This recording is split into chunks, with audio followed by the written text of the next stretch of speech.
Welcome to Sports Force, a Garage Sports Media production. Today is September 25th. I am one of your hosts, Ayron, and with me is Mr. Ryan Bass. Ryan, how are you tonight? I'm doing well. I had some pizza right before I came here. Pizza Plug, Bean, Pizza Hut. We didn't actually watch a lot of football this weekend together, so we don't really have a pizza plug, although I did crush a Domino's pizza late Saturday night. Stuffed crust for me. It was pretty good. Ooh. Yeah. Pepperoni lovers. Stuff. Ooh. Yeah. With some wings. Ooh. Down for that. Yeah. I wish we had a pizza plug, but you know what? It's not going to be every week. We did watch Monday Night Football together, and we are recording this right after watching it. Yep. Interesting. Very interesting. We'll get into that actually at the end. We're going to cover those games. But I know there's one game that you want to talk about, Ryan. Oh, we'll get out, Because you called me just to yell about it. Yeah. And it was like a Chappelle show at the Haters Ball. I hate you. I hate you. I don't even know you. I hate your guts. I only want bad things to happen to you and you only. Boy, George, she wears underwears with dick holes in them. I'm out of quotes for that one already. I was actually going to pull it up just so I could keep rattling them off. I don't remember that one that well. Sorry. She made a song called Papa Don't Preach. I got one too for you bitches called Daughter Don't Sing. I love Chappelle's show, as you could probably tell. I hope you incorporate that when we cover that game. I'm not saying which one it is yet. Yeah, we'll definitely have some words for that game toward the end. But this was a weird week. Okay. Yeah. We had the biggest curb stomp of the week. We had Taylor Swift was in the house at the Chiefs game. They're making headlines. They are making headlines, which, okay, that's an odd couple to me. Yeah, he started off showing up to her concert, I guess, and he got her one of these bracelets that Taylor Swift and her Swifties use widely, and he put his number engraved on the bracelet. And I guess she didn't even reply to him. She didn't even talk to him during that show, but he took it like a champ. Reportedly, this is what he was saying on his podcast. And she ended up at his game in the booth right next to his mom. Yeah, no shit. Like, dude, cheering her ass off. Then you got Patrick Mahomes because they were interviewing him after, and he's like, I knew the pressure of this game going in. I knew Taylor Swift was in the building. I had to get him a touchdown, so I'm looking for Travis in the end zone. And, there was a lot of pressure on that touchdown, but we found him. Oh, my God, with the all-time Patrick Mahomes voice, too. I mean, it's his natural voice. But, dude, okay, let me tell you, Taylor Swift, I got so many more respect points for her watching them score that touchdown, and she just shouts, "Let's fucking go! Let's fucking go!" It's like, holy shit, Taylor Swift. And afterwards, they were walking in the hallways. Yep. He's all dressed up. They looked like they were probably going to go out for a date night, celebrate. Interesting. And it looked like they should have been holding hands, and they weren't. He gave that look to the camera like, dude, do not mess this up. You know what's up. Don't say the wrong thing. Yeah. Don't make a big deal about it. She was in the box next to his mom. How do you not know what's going on? Yeah, they were sitting right next to each other, too. Yeah. You know what's going on. So, listen, I'm not even into celebrities at all, but this is just fun. I like this. It is fun. There's such an odd couple. Travis Kelce, I just wanted to say this. This was in my show notes. Yeah. If he didn't have football, I swear to God, he would be the hometown guy trying to get a rap career to take off. He's just got that suburban gangster vibe. Or, he could have gone the TV route because he did do The Bachelor one year, or, Love Life with Travis Kelce, right? Yeah. So he could have gone a couple different routes. Either way, he's one of the best tight ends to ever do it, arguably. Yeah. By the time he's all said and done. I'll say my other favorite thing, speaking of that. Yeah. So on TikTok today, it was nothing but women making videos where they're telling their boyfriends or husbands, like, thank God Taylor Swift put Travis Kelce on the map. And they just not getting the joke whatsoever. It was so funny to me. They just are 0 to 10, like, what are you talking about? He's like the best guy and best tight end right now. It's incredible to watch. Yeah. So that's fun. Apparently, we're now a celebrity podcast as well. Let's go. Hey, this one I'm down for. Okay. What else you got for me? We had a crazy come from behind win by my Packers. That was an all-time. That was a lot of fun. Yeah. There was a shocking upset. Hey, real quick, dude, where's my car? CARR. Apparently he's out. Week to week. But we get Jameis Winston. Well, hopefully he makes a comeback because injuries have plagued them for the last few years. So I love Jameis Ball more than Jameis Ball. I love Jameis Winston interviews. yeah, It's just pain all over. One of my favorites, all timer. Yeah. But we just had a lot for week 3. It's already just a different season, so we should unpredictable. We should probably get in the first game. Yeah. And I think this is the one everyone's talking about. How can you not? Yeah. So former Broncos ball boy Which is who? Mike Daniels, Right. Their coach. comes in and drops 70 on the Broncos in Mile High. Yeah. 70 points. 70 points. Tua put up 23 of 26, 309 yards, 4 touchdowns. Raheem Mostert, 13 carries, 82 yards, 3 touchdowns, 7 receptions for 60 yards, and a touchdown in that regard as well. And Devon Achane, that's what he wants to be called, right? I saw a tweet that he was correcting his name, and I believe it's Achane. Achane. I think he wants to be called Achane. Achane, 18 carries, 203 yards, 2 touchdowns. Tyreek Hill also 9 receptions for 157 yards and a touchdown. Russell Wilson had 23 out of 38, 306 yards for 1 touchdown and 1 interception. Cortland Sutton had 8 receptions, 91 yards, and a TD.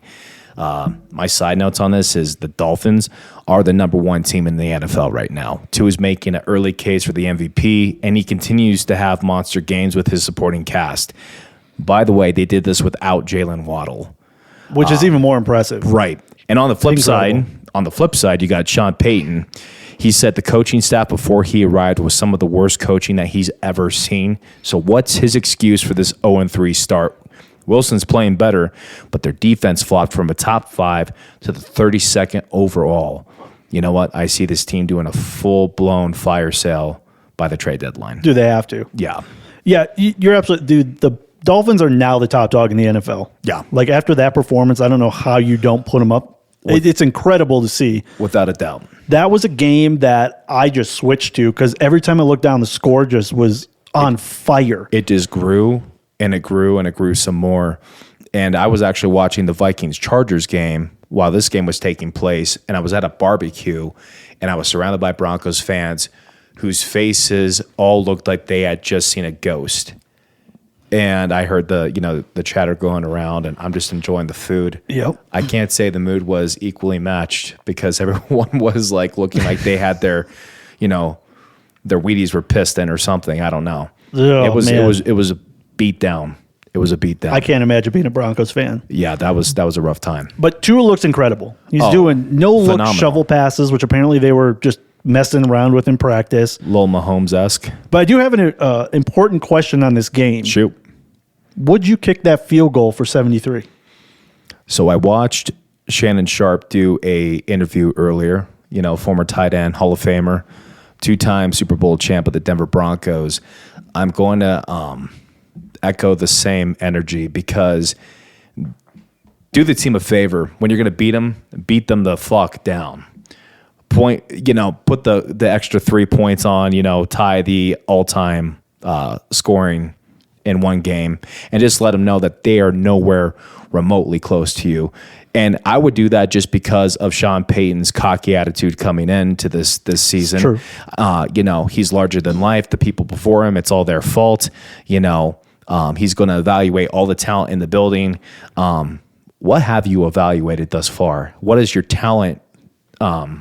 What is your evaluation team even scouted thus far for you? What is the coaching done for the team? Like, they were bigger than life coming in, right? Yeah. Had those kinds of vibes, like you're only Sean Payton away.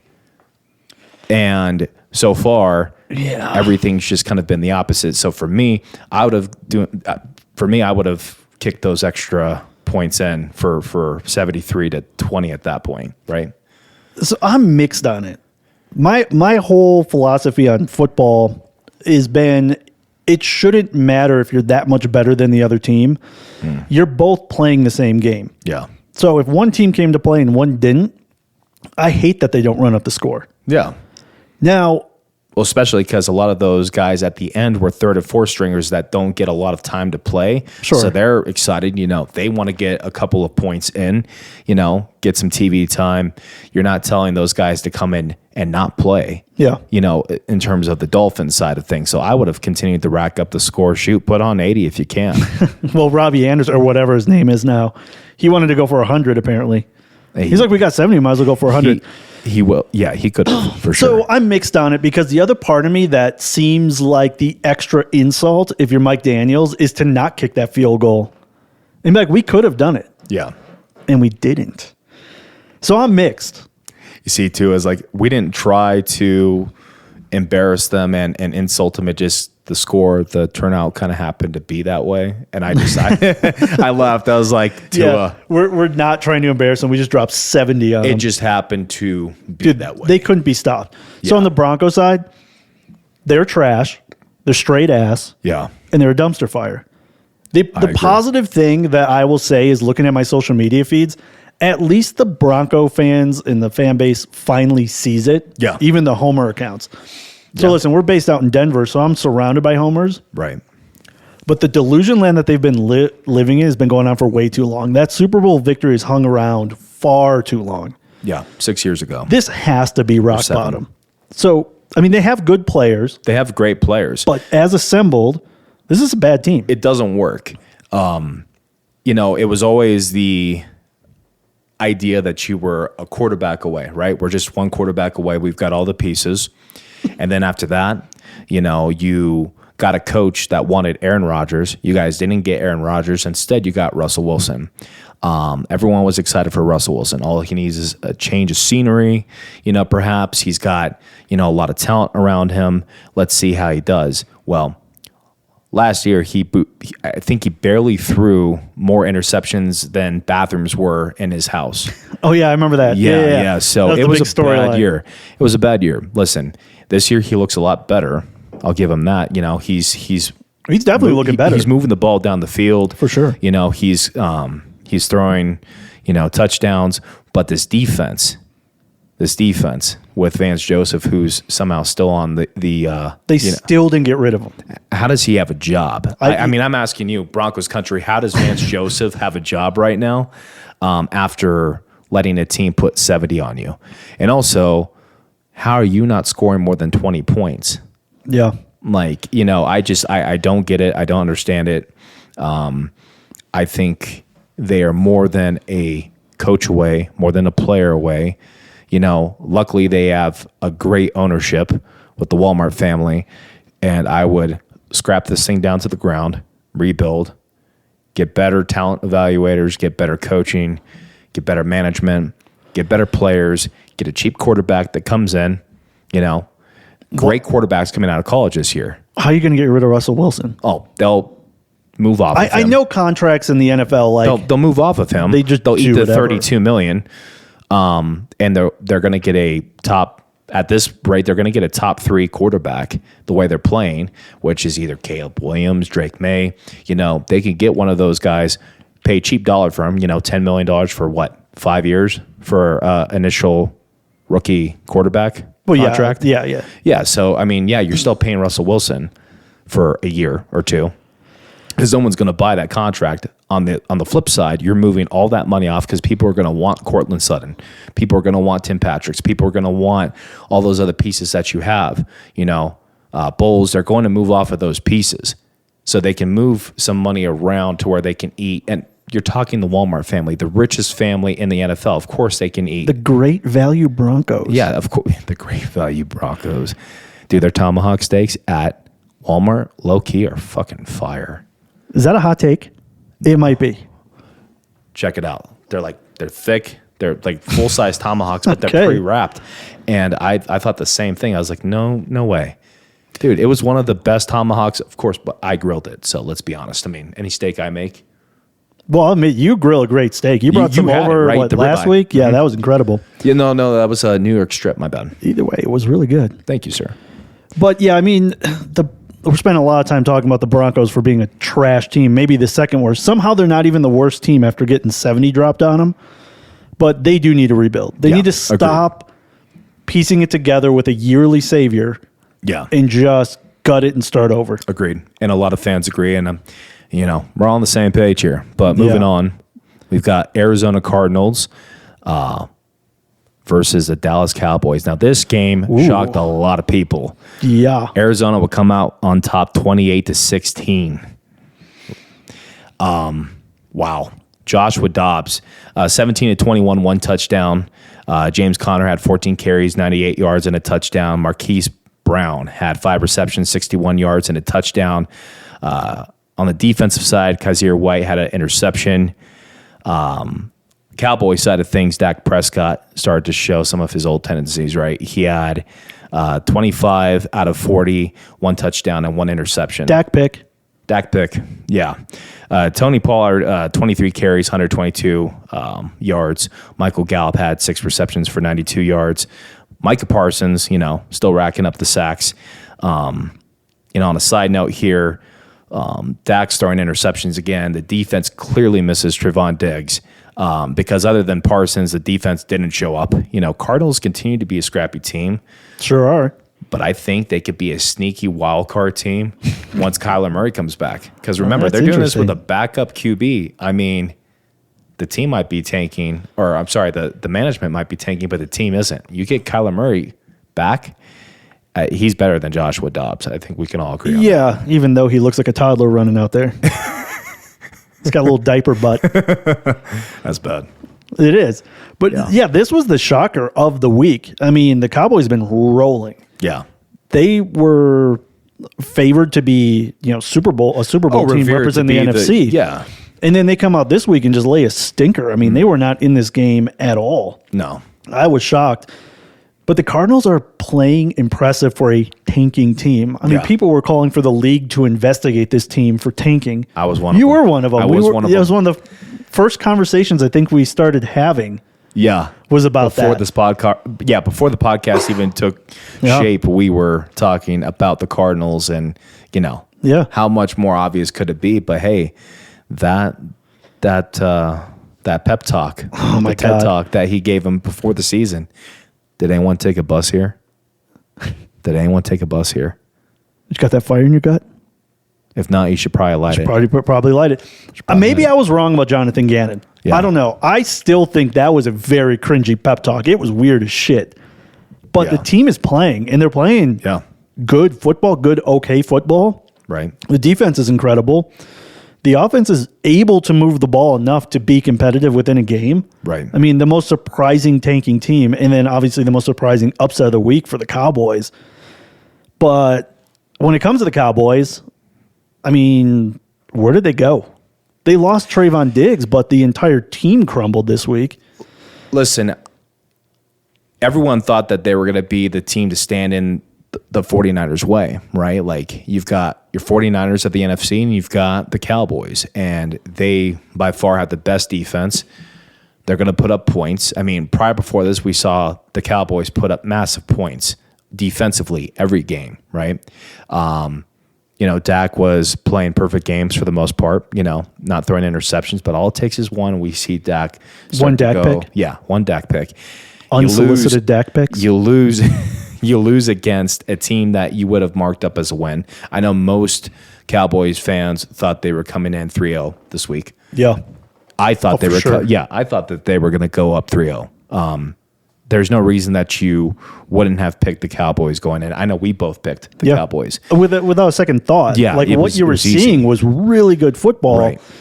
And to come out and do this was surprising. So, I think I'm holding on the Cowboys. Maybe it was a fluke game. It looked nothing like the last 2 weeks. I mean, if you're willing to buy into the Bills after their week one to what they are, and they trucked the Commanders this week. Commanders weren't even in that game. Right. If you're holding them to the same standard, then I'm holding on the Cowboys. Maybe it was a fluke week. Yeah. Yeah. I'll share the same mentality as you. Let's see what they do next week. Let's see how they bounce back.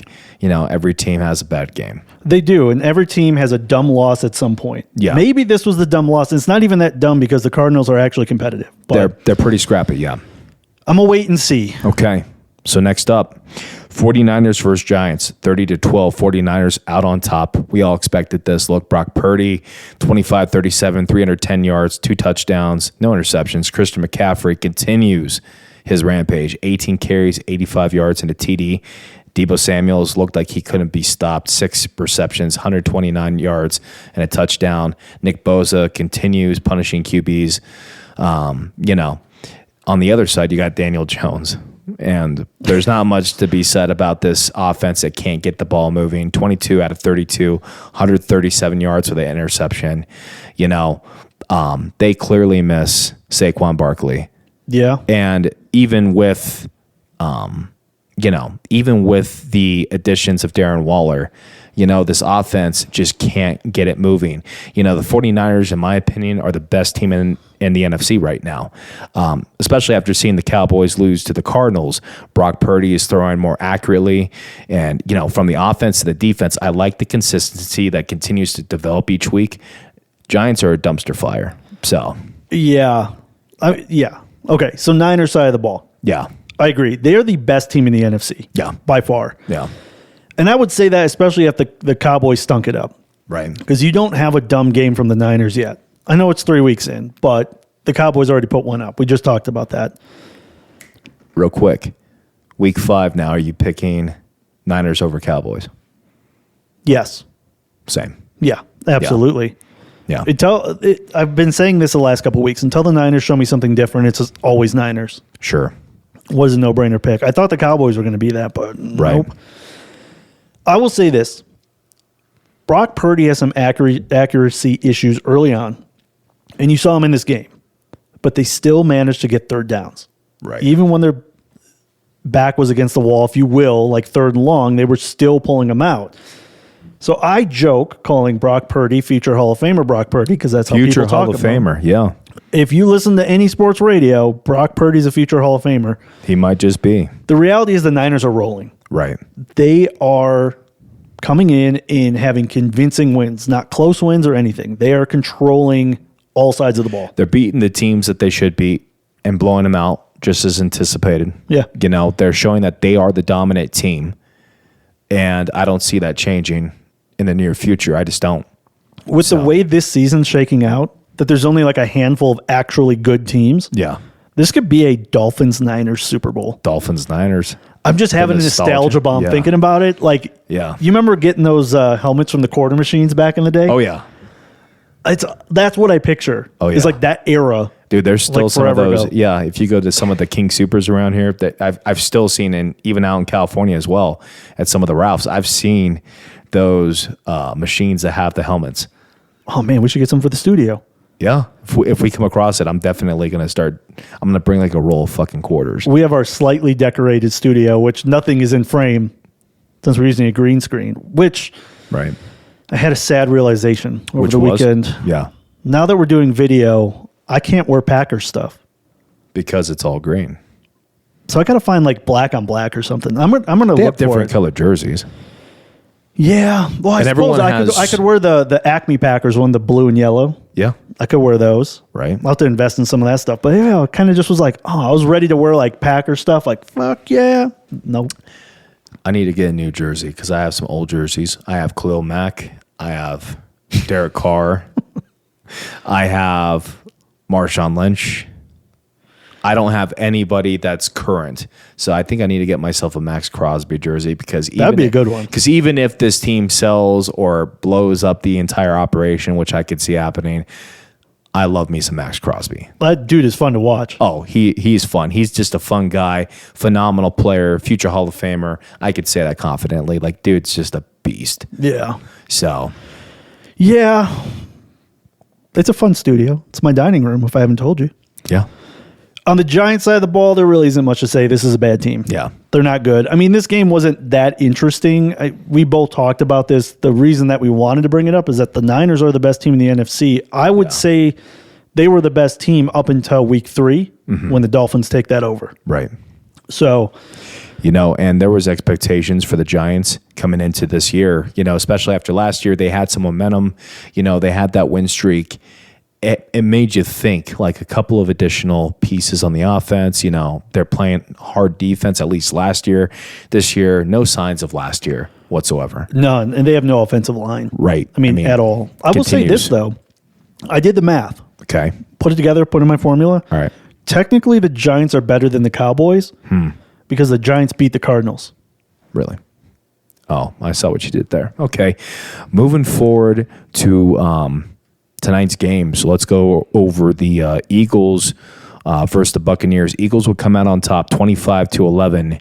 Jalen Hurts, 23 of 37, 277 yards, 1 touchdown, 2 interceptions, and he had the rushing touchdown as well. A.J. Brown, 9 receptions, 131 yards. Defense, Reed Blankenship had 1 interception. They got the safety against the Buccaneers for 2 points. On the Buccaneers side, Baker Mayfield. And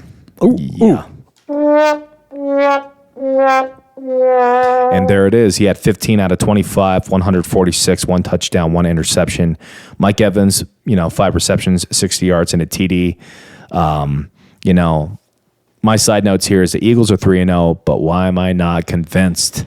Hurts is playing okay, but I still believe that once they play a solid top 5 team, they'll be punished. I just don't see conviction out of this team to go up against a 49ers or any AFC team in their schedule. So we'll definitely look out at their schedule, see what they have. It's just they let teams hang around. They didn't tonight, though. Tonight they didn't, but the Buccaneers are a surprise team. I wouldn't say they're a great team. The Buccaneers were a surprise team this year, but let's be honest, they're not a great team. They might be a good team. I just think that once they play a solid top 5 team, the Eagles will be in trouble. Yeah. That's my take on it. On the Buccaneers side, they fall in the NFC South after a loss tonight. I still think they'll be competitive against the mid-tier teams, though. Probably. So I liked what I saw of the Eagles in this game much more than I did in week 1 or 2. Yeah. So maybe they're coming together more, or maybe the Bucs aren't as good as what I thought they were. I don't know. But I thought Jalen Hurts looked better throwing, even though he threw 2 picks. Although one of those picks actually gave them 2 points because they got a safety. Yeah. And then they got the ball back. So was it really that bad? I guess we'll see. It's fun to play with. We'll see. But the Eagles didn't let the Bucs hang around in this game, which they did the first 2 weeks. So I think that's progress. They're 3-0. Yeah. So in a season where there's not a lot of good teams, to be 3-0 is huge right now. Yeah. No, it is huge. You got the leadership from Jason Kelsey as well. Yeah. In that room, and he does a great podcast. So I like seeing him succeed just for that reason alone. The other thing is the Eagles have perfected what I'm calling the meat plow. The meat plow. Tell them what that is. It's that play where they just shove Jalen Hurts 1 yard, and they're getting whole offensive line just stands behind him and says, "We're pushing you." It looks like victory formation if it was tighter, and then they just shove each other. Yeah. And it's unstoppable the way the Eagles are doing it. They're getting touchdowns. They're getting first downs with it. Right. This will be fun for this season. We'll see if they keep it around. We'll see. But this might be one of those plays that they can use all season long that just gets them those wins. Could be. The other thing, DeAndre Swift is looking good running it for the Eagles. How swift is he? So swift. It's a very swift week here for the NFL this week. Yeah, a lot of Swifties. Taylor Swift, DeAndre Swift on Monday Night Football.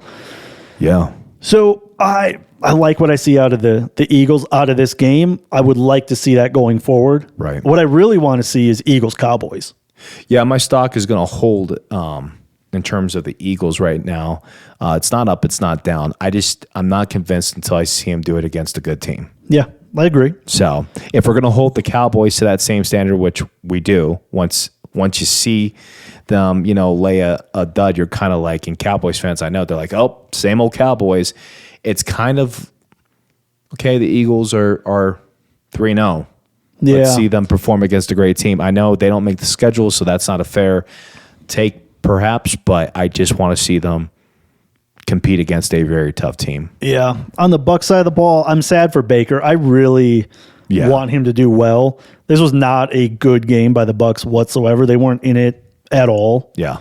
They had some fun at the end, scoring a touchdown. But I that mean, was garbage 10 minutes, though. Yeah, So I mean, it took all game to get a touchdown. Yeah. So, are the Bucs good, or do they just play two losing teams at the beginning of the season? As I'm saying that, I think fair. I'm answering my own question. Yeah. Because one of those teams was the Bears, who Right. was definitely the worst team. definitely the worst. Absolutely. They could go 0-17. Yeah. So- In this week, when we were watching this, I was doing the math, and I was like, so the entire NFC South lost. Yeah. And they were surprisingly competitive over the first couple Sure. weeks. So maybe Sure it was, yeah. it's just a slower progression this season where the bad Yeah. teams are going to start coming out. But Yeah. sad for the Bucs. So next up, we got the Rams versus the Bengals. Oof. A stinker of a game. Yeah. Joe Burrow, 26 out of 49, 259 yards with an interception. He didn't have any touchdowns. Can you actually look up the final score of that game? Joe Mixon had 19 carries, 65 yards, and a touchdown. Evan McPherson, the unsung hero, 4 field goals, right? And he Kick Fearson. Kick Fearson, yeah. And he was 1 for 1 for his extra point. So he put up 13 points as a kicker. So be thankful that they had him to rely on. The defense came to play. 6 sacks. Hey, Trey Hendrickson. Dude, that pass What a rush dog. was no joke. What'd you have for the score? It was 19-16. 19-16. So, Rams on their side, Matthew Stafford, 18 of 33, 1 touchdown, 2 interceptions. To Atwell was the only touchdown that came out of this. On the side note, the Bengals defense came to win this game. But at what point, are you risking the game for, to end up 1-2 in your division? Keep in mind, both of the games that the Bengals lost were against divisional opponents, which definitely puts them, behind the mark just a bit. And you're risking injury every week that Joe Burrow plays. Like, okay, you won tonight. You could tell he wasn't able to scramble when he tried. Wasn't mobile whatsoever. You saw them working on him on the side with that ice pack, with the massage guns. They're trying to keep him under a semi microscope, just to what's the reward? A wild card spot? I mean, with the way that the AFC is panning out, I see them being a wild card spot at best. That's if they make it in, and you're risking Joe Burrow and some serious long-term injury. Your franchise QB that you just invested in millions of dollars. You're definitely risking the possibility of him sustaining a long-term injury. So Yeah. I just don't agree with how they played him tonight. Well, they were desperate to get a win. Too desperate. I think teams, when they're facing 0-3, will do desperate measures or anything to get the win to avoid it. Yeah. 0-2 is one thing, but 0-3 is like a lost season. It is. And they needed a win. Now, they avoided going 0-3. They pulled off the win. Right. But, I mean, most of this game, neither team could get offense going whatsoever. No. It was field goal game mostly. Right. They got it together in the second half. Sure. They were making better passes, like they almost figured it out. But Joe Burrow can't go anywhere. You can't give up sacks. He can't really run out of the pocket. He's not mobile right now. So I have kind of a similar question, which is, so you got the win, but doesn't this put more pressure on you? Because if you would have lost this game, you could take Joe Burrow out to rest, knowing you probably aren't making the playoffs.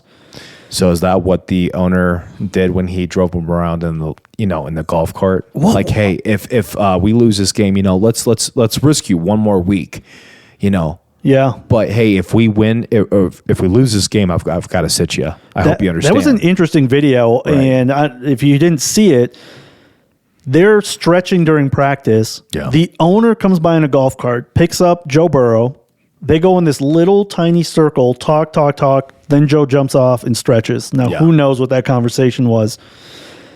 But if they would have lost this game, I assume they would have sat him. But I worry about a bigger injury happening. Right. Because he can't heal fast enough. I mean, I don't know the extent of it. I'm not a doctor by any means. Right. I'm a guy in my dining room doing a podcast right now. I'm just a dude joining to do a podcast in a dining room right now. So Yeah, exactly. So, I mean, I don't know, but he didn't look great out there Right. There wasn't much to take away on either side of this game. I think the reason why we wanted to bring it up was just the implications of a win or a loss. And my voice just cracked again. Cool. Because going 0-3 is really bad in the NFL. Right. It really is. And they avoided it. I just don't know what that means for the rest of the season. I mean, I want Joe Burrow to do well. Football's better with him in it, and he's a fun quarterback to watch, but he just looks like a shell of himself out there because he's injured. Yeah, and, on the Rams side of things, I really liked what they did coming up to this game, leading up to it. Definitely a surprise team that a lot of people had written off early on. They still played competitively to a degree tonight in terms of their defense. There still is Joe Burrow on the other side. You still have to respect that with all the weapons that they have. It was competitive in the fact they could only kick field goals against each other. Right. But I'm just saying you don't let them hang, 25, 30 points on you. You hold them to 19. So, the defense for the Rams, it's not bad. Some weird play calling for sure. And Matt Stafford cannot get, anything moving to save his life this game. So, well, if you take how do you bounce Puka back out of it, apparently they just don't have an offense. Yeah. Like Puka Nacua comes out. You talk about the chemistry issues that was an off-season talk track. Yeah. It looked like they showed up because when he wasn't able to throw to Puka 20 times in a game, he wasn't getting it to the other receivers very well. They were just off by this little bit. So I worry about that. I mean, this was a disappointing performance by a team that came out of the gates looking very strong.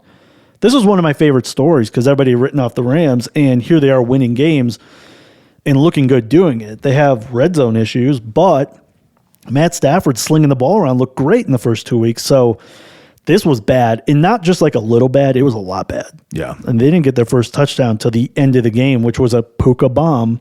Mm-hmm. And then they tried to run the ball. Horrible play calling at the end of that game. Yeah. I don't know what the Rams are doing. I would say where I'm holding on the Cowboys, I've got alarm bells going off for the Rams after what I just saw. Yeah. That's Yikes. fair. Yeah. But that was your Monday night games. We actually got a toilet bowl of the week game. So this is the game that you wanted to talk about. It's the only game that we disagreed on. It is true. I did get a point on you this week. Yeah. Because we only disagreed on this one game. Yeah. All of our picks on our past episode, just by the way, if you guys didn't hear, were the exact same, except this one game, which was the Chargers at the Vikings. The Chargers would come out on top 28-24, right? Chargers, Justin Herbert, had himself a game, 40 out of 47, 405 yards, 3 touchdowns. Mike Williams, 7 receptions, 121 yards, 1 TD, but he injured his ACL. It's season ending. Not good. Yeah, he's out. Yeah. Keenan Allen, 18 receptions, 215 yards. Kenneth Murray Jr., interception in the end zone to seal the deal. I mean, it was done at that point. Vikings side, Kirk Cousins, 32 out of 50, 367 yards, 3 touchdowns, and that interception at the end that would cost him the game. TJ Hawkinson and Josh Oliver had a touchdown apiece. Side note is, despite Justin Herbert's great performance, they lost a huge weapon in Mike Williams. And thanks to Kenneth Murray's interception at the end of the game, Brandon Staley keeps his job for another week. Yes. But I've seen all I need to see with his questionable coaching that continues to hinder a well-constructed team. Being a defensive-minded coach, they have a horrible defense. Somehow, even with Joey Bosa, Khalil Mack, J.C. Jackson, and others, they were a top 10 defense before Staley joined this team. Now their defense is 31st overall. And it was that questionable call that you go for it on 4th and 1 in your own territory when you could have just kicked the ball away, but you're going to go for it on 4th and 1 and potentially give the Vikings great field. Stupid play calling. Yeah, stupid. He does this every single year, right? And lo and behold, Vikings hold them to a stop. No one was running the ball on the Chargers side at all that entire day, and they give it to a rookie who hasn't been able to get more than a couple yards at best. And what does he do? He comes up short. Here come the Vikings. at the very end with that questionable coaching, why didn't they spike the ball and have themselves 3 shots at the end zone? I don't know. That was also stupid on the Vikings side. But they won by the hair of their chinny chin chin, man. I tell you what. That's so weird. Lady luck on their side this year. On the Vikings side, they're on their final year with Kirk Cousins. I wouldn't be surprised if they deal him midseason to a team who feels like they're a quarterback away from being great. The Vikings continue to be in their own way with penalties, fumbles, missed opportunities. They definitely caused a lot of their own bleeding on Sunday afternoon, for sure. Sure did. Yeah. All right, so let me hit the Chargers real quick. They won, but they can't play defense. Their only saving grace was an actually good passing game. Herbert completed 40 passes for over 400 yards. Yeah, fantastic. 405, so I can say over. But here's what I wanted to say. What do you want to say? The Vikings are what they are. And this is why when we did the game picks, I said Chargers. The Vikings are last year's frauds. 11-0 in 1-score games. They don't have the same luck. If you've listened to our other 4 episodes, he said this every single episode. So he will continue to say this, just giving you guys a heads up. And he's not wrong, but this has been his energy for the entire duration of our season and the show. And it's not that I disagree with you. I'm not trying to call you out. I'm just making it known for the audience here, for everyone listening, that he has been consistent with his take. And so far, he's continued to be right. So I can't fault you there for that. Let me tell you why I'm so passionate about this. Last year, I got tickets to go see the Packers play the Vikings at US Bank Stadium, week 1. And they kicked the shit out of the Packers. And I took this trip to go see an away game and just watch my team stink it up. Christian Watson drops this touchdown pass, which basically set the tone for the entire season. Yeah. And then I got to go on and watch the Vikings just win, and then get bounced in the playoffs. And I've been screaming from the heavens that they're frauds. And this season, I've been leaning my shovel on it and saying, they're not doing shit. They're going to lose more games. Yeah. They are going to be on the opposite end, and it's exactly what's happening. So I just feel a little bit of redemption from it. I would too. And especially because I'm a Packers fan, so we're talking about an NFC North team. Hey. But listen, the Vikings have no defense. Sure. They've got no offensive line. They've got no run game. We'll see Jefferson what Cam Akers does. Extended, yeah. They got Kirk Cousins on his final deal. Not extending Justin Jefferson. Right, they didn't extend him. Much like the Broncos, the Vikings need a rebuild. They just need to get what they can. Full blown. The Jets need Kirk Cousins. I'm saying, if they had Kirk Cousins with that defense. But here's the problem. Jets don't have an offensive line. So how are you going to protect Kirk Cousins? He's already getting murdered on the offensive line of the Vikings. So I will say this, though. Kirk Cousins is having a good season. He's having a great. He's like one of the having a great season. Besides him and Justin Jefferson, there's not much else on this team. So I think he's one of the top 5 passing leaders of the NFL right now. So he would just be fine. They would be exactly on track to what they were doing before. And you get him for a rental because you don't have to sign him next season and go on from there. But I hope Kirk Cousins and Justin Jefferson do well in their new homes, wherever that is. Same. We just spoke about your Packers, which is a perfect segue into our new segment that we have called Homer Talk. Oh, I almost forgot what button it was, but I snuck one of those in. He got it. So it's Homer Talk. I mean, why have a podcast if we can't talk about our home teams? We're going to talk about our teams. Aaron's Packers and Ryan's Raiders rant. In the way this season is going, you're going to have a Raiders rant once a week. Boy. So I won't do it every week, but this week it has to be done. I feel it in my soul. I feel it in my bones. I can feel it in my plums. All the way down, looking real swole, ready for the picking. I don't get the reference. Yeah, it's Eastbound and Down. God, I was into that show when it first came out. That was Will Ferrell's little scene that he had. Oh yeah. He's like, can you feel it in the air? I can feel it. I think I stopped watching that show, I love that show. When he went to Mexico. Okay, it's been a few years since I've watched it. Maybe that was season 3. I need to do a rewatch of this season because I am looking for some new shows. So if you guys have any suggestions, hit me up. let's talk about the Packers. Go ahead. So you can tune out for a little bit if you're not a Packers fan. I'll give you my realistic analysis. Okay. Because I'm an analyst now. Let's go. The Packers had the opposite of last week. Last week, they were in the game and then gave it up at the end. This week, they were not in this game through more than 3 quarters and then pulled out a come-from-behind win. They were down 17-0. I remember when you texted me, you're like, my heart is pounding right now. I'm losing my mind. Heart attack incoming. Yeah. Or I'm going to have a heart attack from this game. I'm like looking at the score. I was like, oh, shit. Yeah. Jordan Love looks poised. I'm going to say that every week. Yeah. I like what I see out of Jordan Love. I think an entire season starting will help for future seasons. They might very well have a franchise quarterback because he does look calm behind the line. He's making good reads. It's what they need. There's accuracy issues, especially at the beginning of a game. Seems like the second half is where he figures it out. So you need that for an entire 4 quarters, not 2, or in this case, 1 or half of 1. But let me give you my homer take. Let's hear it. They were not in this game whatsoever, and they were missing Christian Watson, who hasn't seen the field yet. Aaron Jones was out. Jair Alexander was out. David Bakhtiari, who is all-time on the line. Lots of pieces. Yeah. Imagine if they had all their pieces. This is a playoff team. They would be a playoff team. They're incredible. Like, I was nervous about this game going into it because I think the Saints are sneaky good. The NFC South look competitive. I still think the Saints are sneaky good. Maybe. Well, I mean, Alvin Kamara comes back in a couple weeks. But watching this game, I was expecting to get on the podcast and just be like, football sucks. I hate it. Why do we watch it? This game's dumb. Why do I do this to myself? Why do I put my family through this? My friends, I have to, call them and bitch. So I was texting my mom throughout this whole game, which I do every single Sunday.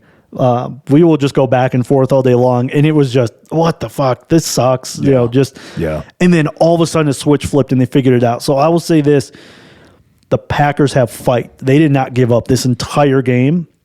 Even when it was looking like they were just on their way to lose with 0 points, they pulled it off. Matt LaFleur going for 2. Beautiful. He's learning. This is great. So I'm excited about this team. And it's going to be roller coaster up and down. I totally understand that. I get that. What are they, 2-1? Yeah. Hey, you should be excited. But when they get all these pieces back, or even if they're getting some, like I know Bakhtiari's got a bad knee. He's going to be questionable each week. This team is going to win some games and actually give the Lions a run for the division. I'm so excited. There's my homer take. Okay. Let's hear your Raiders rant. You should be excited because I'm not. Okay. What the fuck are the Raiders doing? Not playing football. Like, it starts with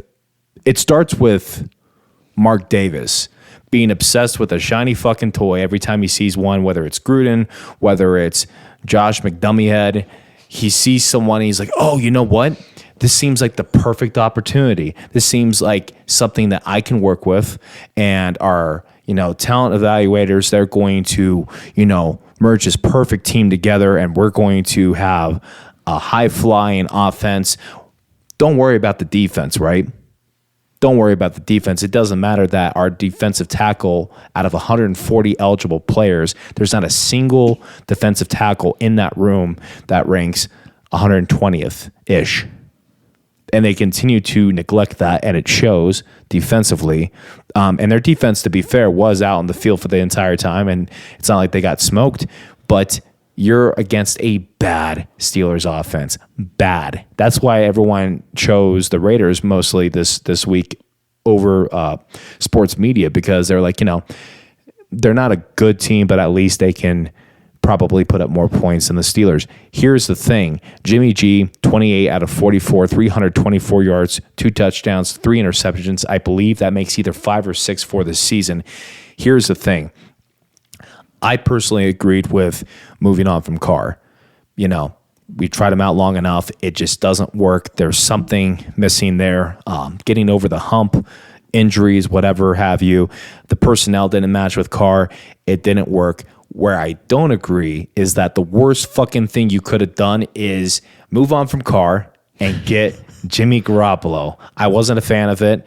I was optimistic about it because you should be in the beginning of the year. He shows glimpses of being really good. Sure, but he also has the weakest arm in the NFL, and it's not even fucking close. Look, I'm pretty sure I could throw a longer ball than Jimmy G. Will it be accurate? No, but when's the last time we saw him throw more than 35, 40 yards down the field? You know, we live close to a football field. I'll film this. I can guarantee you I can throw over 50 yards. I can guarantee you. We got to get a football, regulation football. We got to get the Duke. The Duke. And see if you can do it. We'll mark it off. We'll get chalk. We'll do the whole thing. Here's the other thing. Get you a helmet. Josh Jacobs, 17 carries, quite a few for only 62 yards, no touchdowns. He's not come into form yet, so I'm getting fed up with that. Devontae Adams, you're wasting his talent. For fuck's sake, he's got 13 receptions, 172 yards, 2 touchdowns. Right, and he's getting fed up. He made that known after the game. Like, I don't have time to sit around and wait. However you want to take that. Right. Josh McDaniels, when they're down, what was it? They're down 7 or 8. He goes to kick a field goal twice. Hold on. Because I had one question for you. Yeah. In this entire game. Right.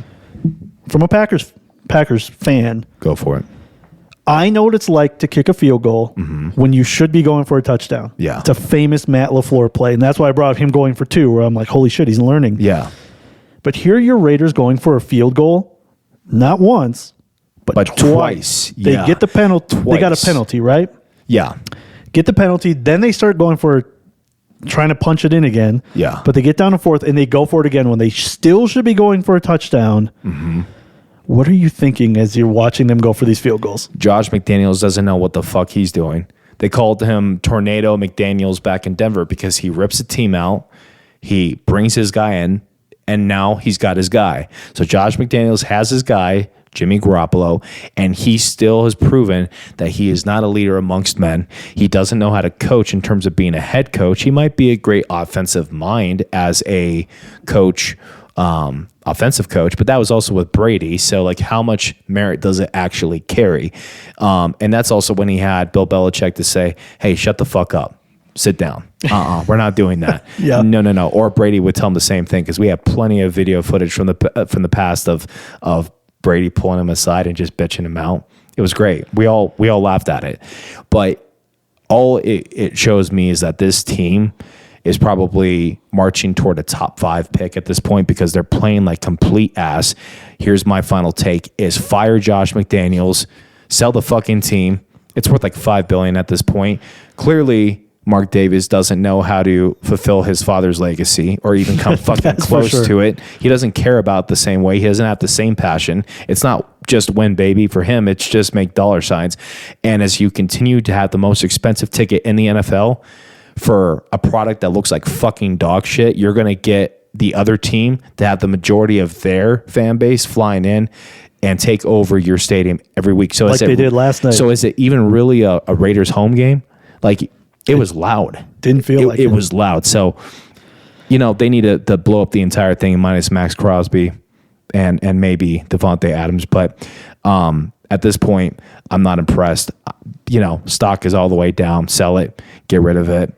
I am disappointed. Lifetime Long Raiders fan. I can tell you right now, they're just ass. And they're not changing. Let me ask you, do you feel better? No. You got it out, though. Yeah, but I'm going to have this pent-up anger in me probably every fucking week. It's always the mix. And I felt this the second week when we were watching games together. Yeah. I don't know, my voice keeps cracking. We're recording late at night. Maybe that's what it is. Drink some water. I got a Mountain Dew here. 0 sugar.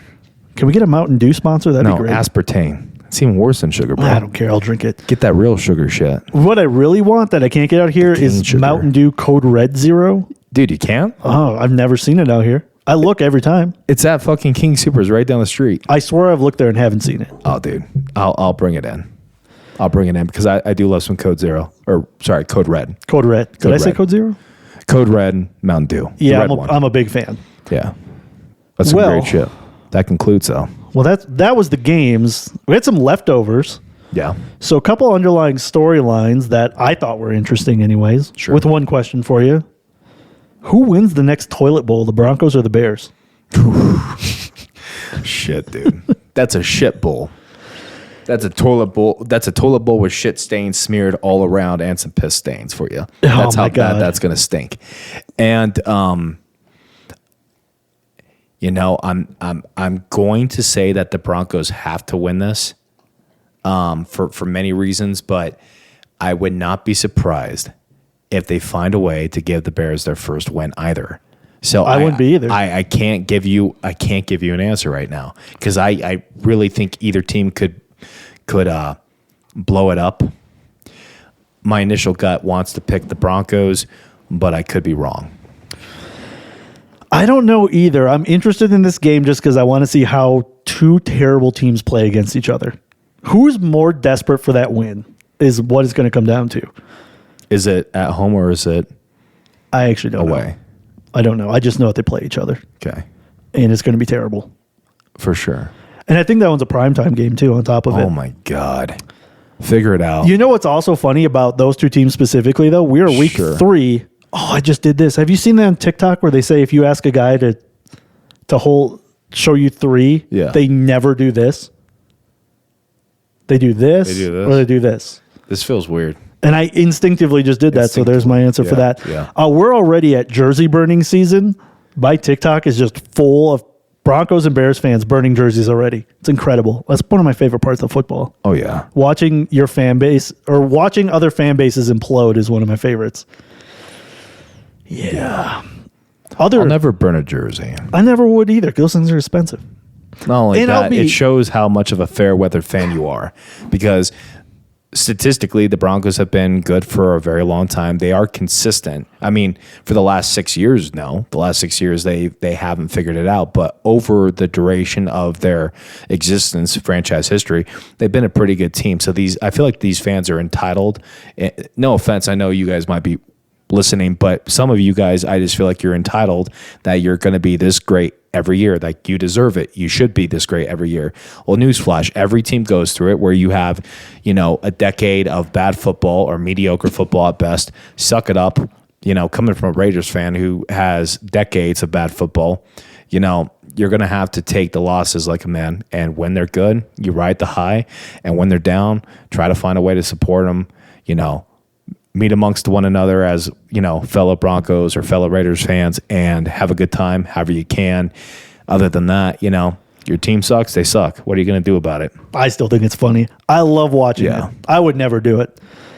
Me neither. I'm not that kind of fan, though. But not anymore in the Broncos. We don't even talk about them anymore. Yeah, Broncos Is they're coming up on the highlights just now on ESPN? Oh, yeah. You can't escape from that ass whooping, guys. It's going to bleed. In another surprising game, but this is just more about quarterback development, CJ Stroud developing fast. He sure is, yeah. They, as the Texans, snuck out a win against the Jaguars, which is a league favorite to go to the playoffs. I don't believe it. But CJ Stroud looks like the best quarterback of the top 3 that got drafted. I know Anthony Richardson's fun and he runs in touchdowns, but all-around quarterback, CJ Stroud's looking really good. So I've got a question for everyone. You as well. You. Who's number 2? I want to say Anthony Richardson. Yeah, same. Because he's got that dog in him, and which is also how he got injured. Because he just won't quit and keeps trying to run the ball. Yeah. The Panthers looked better with Andy Dalton under center yesterday. We had a red hair performance. And that has me questioning. You're going to see Will Levis this year. And don't be surprised if Will Levis is one of the best quarterbacks out of this.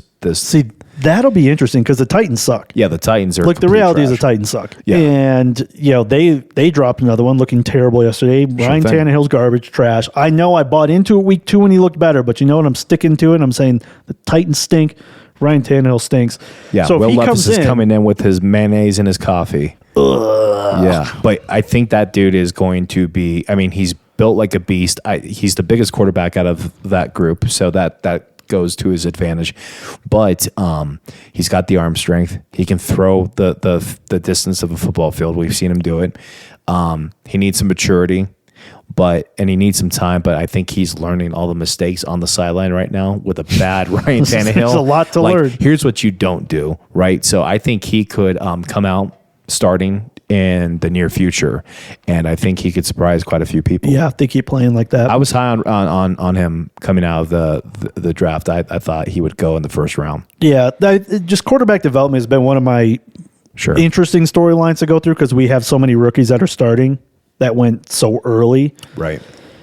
And I don't know how I feel about Bryce Young, but me neither. CJ Stroud just quietly looking great, so I wanted to hit that. He is looking better. The last one I wanted to say, okay, because I only hope bad things happen to the Patriots and the Patriots only. Sorry. Mac Jones is a dirty player. Why do you say that? So video came out. Well, first off, Sauce Gardner comes out and says, Mac Jones grabbed my dick. He said private parts. But was this allegedly, or did he have proof? So he then puts out a video that now everybody's dissecting, and you can see it. It's hard to see. The angle's bad. The angle, the dangle? But there... Yes. Okay. But he's coming out, it's the end of a play. Yeah. Mac Jones comes up, and you can see it. He grabs his dick, and he's got a history of kicking people. There was a play where he was on his back and swung at somebody with his foot. Yeah. I'm saying Sue levels of dirty, and I've got no respect.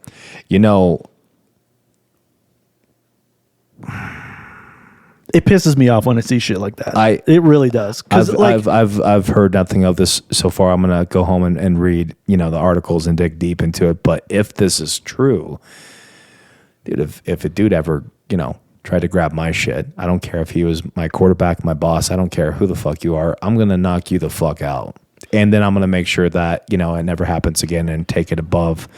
The powers above and tell him to get him away from me. Because that kind of behavior, that kind of action that you take is, Sue level SUE, not sewage, but we're talking Sue level. SUH, Ndamukong Suh.